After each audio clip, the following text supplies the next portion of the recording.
Hello दोस्तों, नमस्कार। कैसे हैं आप सब। मैं विवेक आप सभी का स्वागत करता हूं आपके अपने यूट्यूब चैनल यूपी पाठशाला पर।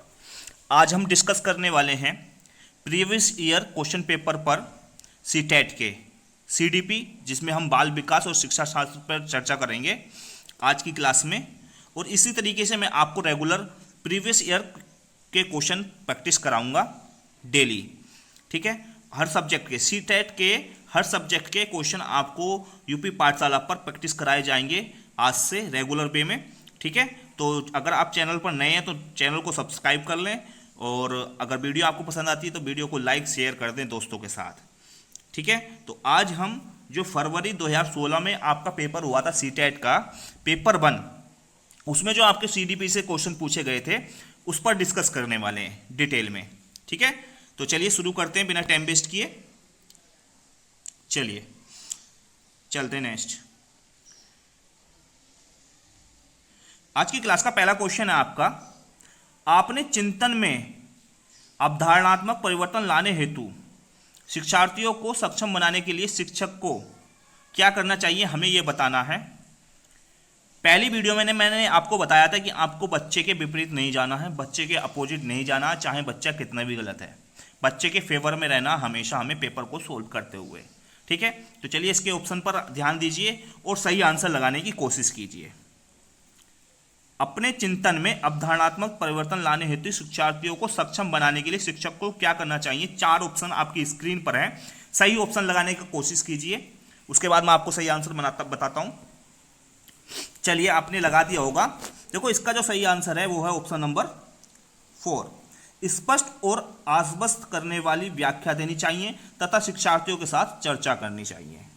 ठीक है, चलिए नेक्स्ट चलते हैं। नेक्स्ट है आपका क्वेश्चन नंबर 2, प्राथमिक विद्यालय के कक्षा कक्ष के संदर्भ में सक्रियबद्धता का क्या अर्थ है, यह आपको बताना है।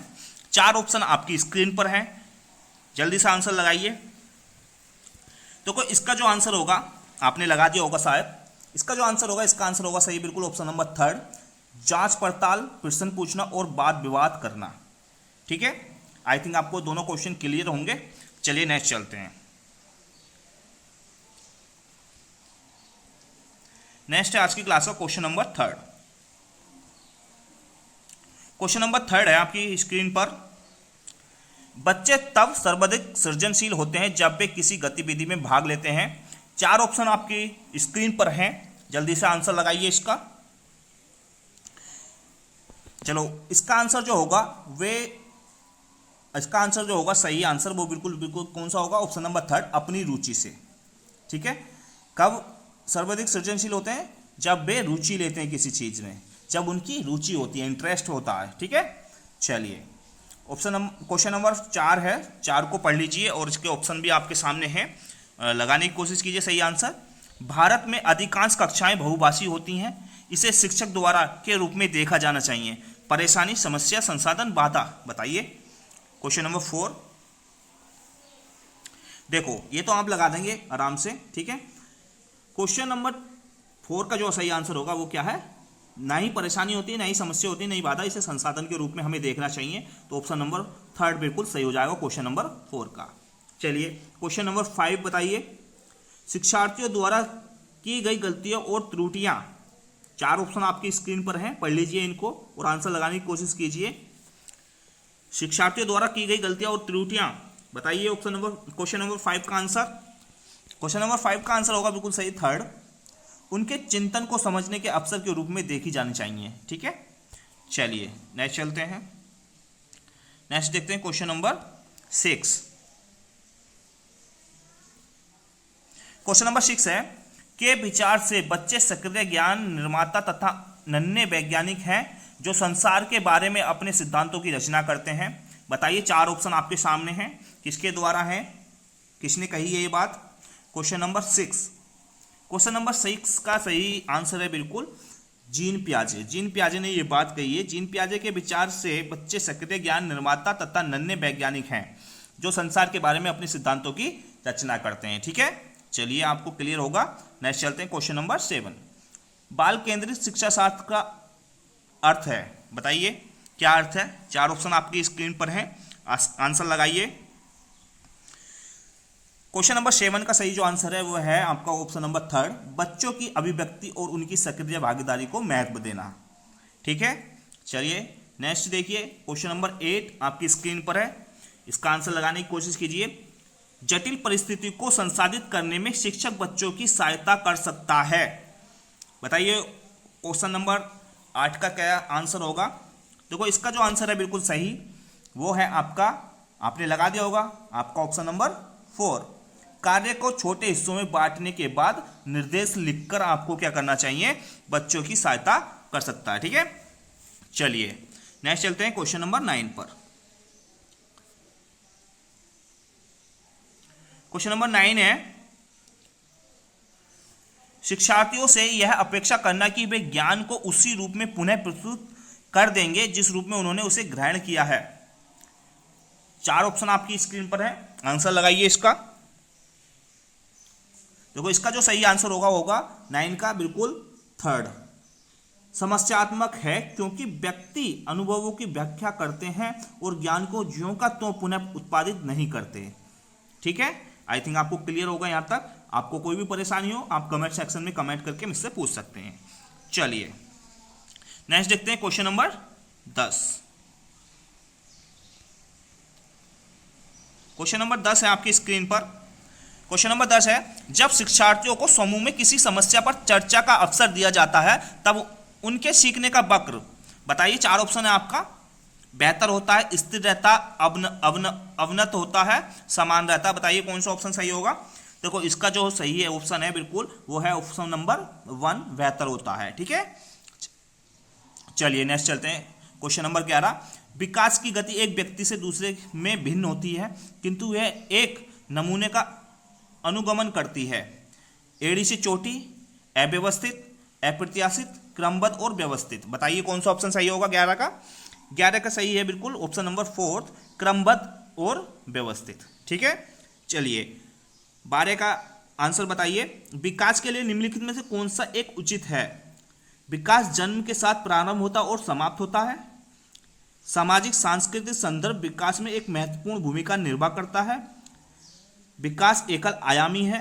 विकास पृथक होता है। बताइए क्वेश्चन नंबर 12 का सही आंसर बिल्कुल लगा दीजिए। देखो इसका सही आंसर होगा ऑप्शन नंबर 2, सामाजिक सांस्कृतिक संदर्भ विकास में एक महत्वपूर्ण भूमिका का निर्वाह करता है। ठीक है, आई थिंक आपको समझ में आ रहा होगा, यहाँ तक आपको कोई दिक्कत परेशानी नहीं होगी। इसी तरीके के प्रैक्टिस सेट आपको मैं रोज रेगुलर वे में हर सब्जेक्ट के प्रोवाइड कराऊंगा। इससे आपको क्या होगा, आपको अपनी तैयारी का पता चलेगा कि आपकी तैयारी कितनी अच्छी चल रही है। चलिए नेक्स्ट चलते हैं। नेक्स्ट है आपका क्वेश्चन नंबर 13। क्वेश्चन नंबर 13 आपका क्या है, व्यक्तियों में एक दूसरे से भिन्नता होती है, क्यों होती है। बताइए 4 ऑप्शन है आपके पास। वातावरण के प्रभाव के कारण, जन्मजात विशेषताओं के कारण, वंशानुक्रम और वातावरण के बीच अन्योन्य क्रिया के कारण, प्रत्येक व्यक्ति को उसके माता पिता से जीनों का भिन्न समुच्चय प्राप्त होने के कारण। बताइए ऑप्शन नंबर 13 का सही आंसर बिल्कुल क्या होगा। इसका जो सही आंसर है बिल्कुल है आपका ऑप्शन नंबर 3, वंशानुक्रम और वातावरण के बीच अन्योन्य क्रिया के कारण। ठीक है, आई थिंक आपको समझ में आया होगा अच्छे से। चलिए क्वेश्चन नंबर 14 देखते हैं। 14 का आंसर बताइए। बच्चे के समाजीकरण में परिवार भूमिका निभाता है, कम महत्वपूर्ण, रोमांचकारी, मुख्य गुण। बताइए 14 कैसी भूमिका निभाता है बच्चे के समाजीकरण में परिवार। तो बच्चे के समाजीकरण में परिवार मुख्य भूमिका निभाता है। ऑप्शन नंबर 3 बिल्कुल सही होगा। कौन सी, ऑप्शन नंबर 3 बिल्कुल सही होगा, मुख्य भूमिका निभाता है। ठीक है, चलिए क्वेश्चन नंबर 15 है आपका। निम्नलिखित में से कौन सा एक सही मिलान वाला जोड़ा है। बताइए आप। मूर्त संक्रियात्मक बच्चा साधारण एवं वर्गीकरण करने योग्य। दूसरा आपका औपचारिक संक्रियात्मक बच्चा अनुकरण, प्रारंभ, कल्पनात्मक खेल। तीसरा आपका शैशव अवस्था तर्क का अनुप्रयोग एवं अनुमान लगाने में सक्षम। चौथा आपका पूर्व संक्रियात्मक बच्चा निगमनात्मक विचार। बताइए कौन सा ऑप्शन सही होगा क्वेश्चन नंबर 15 का। क्वेश्चन नंबर 15 का जो आंसर बिल्कुल सही है वह है आपका ऑप्शन नंबर 1, मूर्त संक्रियात्मक बच्चा साधारण एवं वर्गीकरण करने के योग्य होता है। ठीक है, चलिए नेक्स्ट चलते हैं। नेक्स्ट है आपका क्वेश्चन नंबर 16। क्वेश्चन नंबर 16 है, एक बच्ची कहती है धूप में कपड़े जल्दी सूख जाते हैं, वह की समझ को प्रदर्शित कर रही है। बताइए प्रतीकात्मक विचार, अहं केंद्रित चिंतन, कार्यकारण कारण या विपर्याय चिंतन। बताइए कौन सा सही आंसर होगा इसका। क्वेश्चन नंबर 16 का सही आंसर बताइए आप। देखो इसका जो सही आंसर होगा वो होगा बिल्कुल थर्ड, कार्य कारण। ठीक है, कार्य कारण के कारण वह बच्ची इस चीज को समझ रही है। ठीक है, चलिए क्वेश्चन नंबर 17 बताइए। पियाजे के अनुसार बच्चे का चिंतन वयस्कों से में भिन्न होता है बजाय के मात्रा एवं प्रकार, आकार, मूर्त परकता, प्रकार, मात्रा, आकार, किस्म। बताइए कौन सा ऑप्शन सही होगा 17 का। तो 17 का बिल्कुल सही आंसर होगा जीन पियाजे के अनुसार बच्चों का चिंतन वयस्कों से प्रकार में भिन्न होता है। ठीक है, वयस्कों से भिन्न होता है बजाय मात्रा के, क्योंकि वयस्कों एवं बच्चों के सामाजिक अनुभवों में अंतर होता है। वयस्कों में सामाजिकरण का स्तर अधिक होता है। तो कौन सा सही होगा इसका आंसर। 17 का आंसर बताइए कौन सा सही होगा। लगा दिया होगा आपने। 17 का बिल्कुल सही होगा आपका ऑप्शन नंबर थर्ड, प्रकार और मात्रा। चलिए क्वेश्चन नंबर 18 बताइए। निम्नलिखित में से कौन सा एक आधारभूत सहायता का उदाहरण है। अनुबोधन और संकेत देना तथा नाजुक स्थितियों पर प्रश्न पूछना, शिक्षार्थियों को प्रेरित करने वाले भाषण देना, प्रश्न पूछने को बढ़ावा दिए बिना स्पष्टीकरण देना, मूर्त और अमूर्त दोनों प्रकार के उपहार देना। बताइए 18 का कौन सा सही होगा। देखो अनुबोधन और संकेत देना तथा नाजुक स्थितियों पर प्रश्न पूछना आधारभूत सहायता के उदाहरण होते हैं ये। ठीक है, तो कौन सा ऑप्शन सही हो जाएगा। ऑप्शन नंबर बिल्कुल सही हो जाएगा 18 का। ठीक है, आई थिंक आपको समझ में आ रहा होगा। चलिए नेक्स्ट चलते हैं। नेक्स्ट है हमारा 19, क्वेश्चन नंबर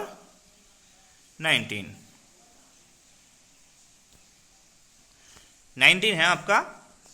वाइगोत्स्की के अनुसार बच्चे सीखते हैं जब पुनर्वलन प्रदान किया जाता है, परिपक्व होने से, अनुकरण से, वयस्क और समय वयस्कों के साथ परस्पर क्रिया से। बताइए 19 का आंसर। वाइगोत्स्की का जो विचार है वो कहते हैं कि बच्चे वयस्कों और समवयस्कों के साथ परस्पर क्रिया से सीखते हैं। ठीक है, तो कौन सा ऑप्शन सही हो जाएगा 19 का। 19 का हो जाएगा आपका ऑप्शन नंबर 4 बिल्कुल सही। ठीक, कोहलबर्ग ने प्रस्तुत किए हैं संज्ञानात्मक विकास के चरण, शारीरिक विकास के चरण, संवेगात्मक विकास के चरण, नैतिक विकास के चरण। बताइए जल्दी से 20 का कौन सा सही होगा। कोहलबर्ग द्वारा नैतिक विकास के चरण प्रस्तुत किए गए हैं। उन्होंने अपने नैतिक विकास सिद्धांत को 3 स्तरों तथा 6 चरणों में प्रत्येक स्तर को 2-2 चरणों में बांटकर अध्ययन किया है। तो कौन सा ऑप्शन सही होगा 20 का। 20 का ऑप्शन सही होगा आपका ऑप्शन नंबर 4, नैतिक विकास के चरण। ठीक है, आई थिंक आपको अच्छे से समझ में आ रहा होगा। जो मैं आपको ओरली समझा रहा हूँ या ओरली बता रहा हूँ उसको भी आप क्या कर सकते हैं, नोट डाउन कर सकते हैं अपनी नोटबुक में और आप समझ सकते हैं। ठीक है, चलिए नेक्स्ट चलते हैं। नेक्स्ट है आपका 21, क्वेश्चन नंबर 21 है आपकी स्क्रीन पर। निम्नलिखित में से कौन सी स्थिति बाल केंद्रित कक्षा कक्ष को प्रदर्शित कर रही है। एक कक्षा जिसमें एक शिक्षिका नोट लिखा देती है और शिक्षार्थियों से उन्हें याद करने को कहा जाता है। एक कक्षा जिसमें पाठ्य पुस्तक एकमात्र संसाधन होता है जिनका संदर्भ शिक्षिका देती है। एक कक्षा जिसमें शिक्षार्थी समूह में बैठे हैं और शिक्षिका बारी बारी से प्रत्येक समूह में जा रही है। एक कक्षा जिसमें शिक्षार्थियों का व्यवहार शिक्षिका द्वारा दिए जाने वाले पुरस्कार और दंड से संचालित होता है। बताइए 21 का कौन सा आंसर सही होगा। देखो, एक कक्षा जिसमें शिक्षार्थी समूह में बैठे हैं और शिक्षिका बारी बारी से प्रत्येक समूह में जा रही है, यह स्थिति बाल केंद्रित कक्षा कक्ष को प्रदर्शित करती है। ठीक है, तो ऑप्शन नंबर कौन सा सही हो जाएगा 21 का। ऑप्शन नंबर 3 सही हो जाएगा। ठीक है, बुद्धि है 22 क्वेश्चन है आपका। बुद्धि है सामर्थ्यों का एक समुच्चय, एक अकेले और जातीय विचार, दूसरों के अनुकरण करने की योग्यता, एक विशिष्ट योग्यता। बताइए बुद्धि क्या है। देखो, बुद्धि सामर्थ्यों का एक समुच्चय होता है, अर्थात बुद्धि व्यक्ति की वह संयुक्त और समग्र क्षमता है जिसके द्वारा वह उद्देश्यपूर्ण कार्य करता है, विवेकपूर्ण चिंतन करता है और अपने वातावरण का प्रभावशाली ढंग से सामना करता है। तो ऑप्शन नंबर कौन सा सही हो जाएगा। सामर्थ्यों का एक समुच्चय होता है, तो ऑप्शन नंबर 1 बिल्कुल सही हो जाएगा, सामर्थ्यों का समुच्चय। ठीक है, चलिए नेक्स्ट चलते हैं। Question number 23। क्वेश्चन नंबर 23 आपका क्या कहता है। क्वेश्चन नंबर 23 है, भाषा विकास के लिए प्रारंभिक बचपन काल है कम महत्वपूर्ण, अहम महत्वपूर्ण, अति संवेदनशील, निरपेक्ष। बताइए 23। देखो, भाषा विकास के लिए प्रारंभिक बचपन अति संवेदनशील काल है। भाषा को अन्य कौशलों की तरह अर्जित किया जा सकता है। यह अर्जन बालक के जन्म के बाद ही प्रारंभ होता है। तो कौन सा हो जाएगा option number 3, option number third बिल्कुल सही हो जाएगा, अति संवेदनशील। ठीक है, चलिए 24 का आंसर लगाइए। आपकी स्क्रीन पर 4 ऑप्शन है। एक सह शिक्षा कक्षा में लड़कों से शिक्षक यह कहता है, लड़के बनो और लड़कियों जैसा व्यवहार मत करो। यह टिप्पणी जातीय भेदभाव का परिचायक है। लड़के लड़कियों के साथ व्यवहार का एक अच्छा उदाहरण है। लड़के लड़कियों के भेदभाव की रूढ़िवाद धारणा प्रकट करती है। लड़कियों पर लड़कों की जीव वैज्ञानिक महत्ता को उजागर करती है। बताइए 24 का ऑप्शन नंबर कौन सा सही होगा। बिल्कुल देखो, प्रश्न में दिया गया कथन लड़के लड़कियों के भेदभाव की रूढ़िवादी धारणा प्रकट करता है, तो कौन सा सही हो जाएगा इसका 24 का बिल्कुल ऑप्शन सही होगा, ऑप्शन नंबर थर्ड। चलिए नेक्स्ट चलते हैं। नेक्स्ट है आपका 25। क्वेश्चन नंबर 25 आपकी स्क्रीन पर है। आकलन बच्चों को लेवल करने, नाप देने और वर्गीकृत करने की अच्छी रणनीति है।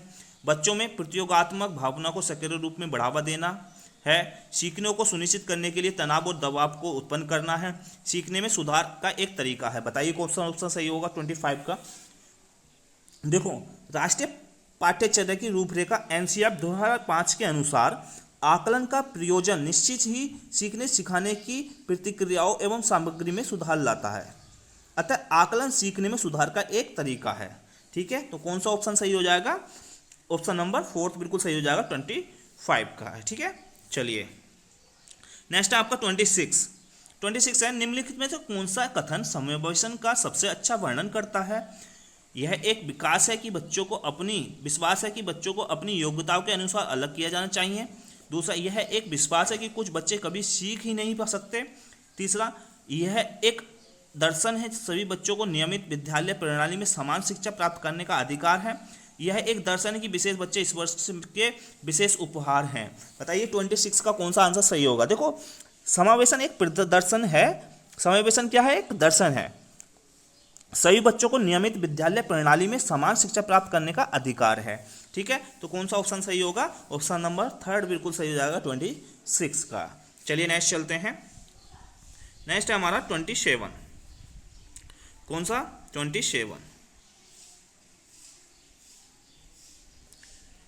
आपकी स्क्रीन पर है। इसका सही आंसर बताने की कोशिश कीजिए।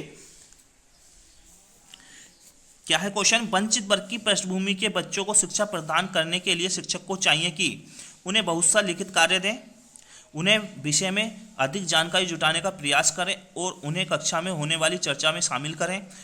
उन्हें कक्षा में अलग बिठाएं, उन पर ध्यान न दें क्योंकि वे दूसरे शिक्षार्थियों के साथ अंतर्क्रिया नहीं कर सकते। बताइए क्वेश्चन नंबर 27 का कौन सा सही आंसर होगा। तो इसका बिल्कुल सही आंसर है। देखो, वंचित वर्ग की पृष्ठभूमि के बच्चों को शिक्षा प्रदान करने के लिए शिक्षक को चाहिए कि उनके बारे में अधिक जानकारी जुटाने का प्रयास करें तथा उन्हें कक्षा में होने वाली चर्चाओं पर शामिल करें। चर्चाओं में क्या करें, शामिल करें। तो इसका ऑप्शन जो बिल्कुल सही होगा 27 का, वो होगा आपका ऑप्शन नंबर 2। ठीक है, चलिए 28 देखिए।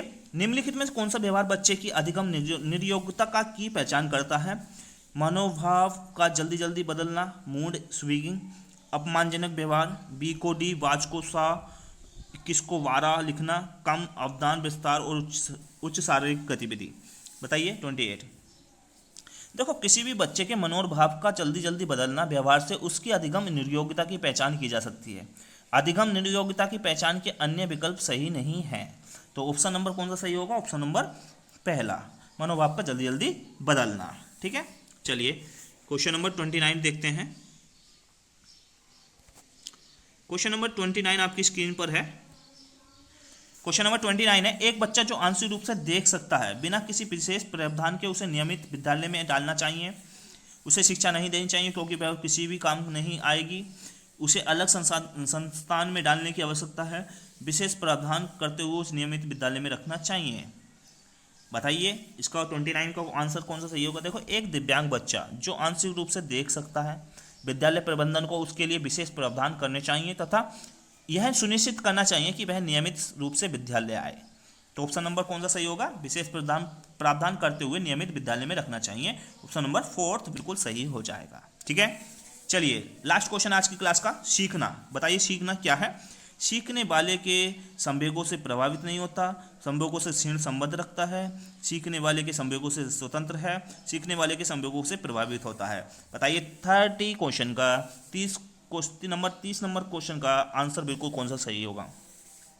देखो, सीखना सीखने वाले के संवेगों से प्रभावित होता है, अर्थात व्यक्ति जीवन में बहुत सी बातें सीखते हैं तथा बहुत से कार्य करते हैं। कभी कभी जब हम कोई नया कार्य करते हैं तो ऐसा लगता है कि इस नवीन कार्य को पूरा करने या सोचने में कुछ पहले सीखा हुआ ज्ञान तथा अनुभव काम आ रहा है।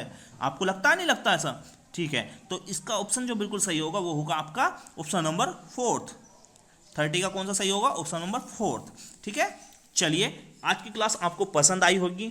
इसी तरीके से मैं आपको रेगुलर बेसिस पर हिंदी, सीटेट की हिंदी, पर्यावरण, बाल विकास और आपका कौन सा सब्जेक्ट बचा? हाँ, इन तीनों सब्जेक्ट पर आपको मैं क्या करूँगा, रेगुलर वे में वीडियो प्रोवाइड करूँगा। इसी तरीके से आपको प्रैक्टिस कराऊंगा। ठीक है, चलिए नेक्स्ट चलते हैं। चलिए, मिलता हूँ अगली वीडियो में, तब तक के लिए टेक केयर, बाय बाय।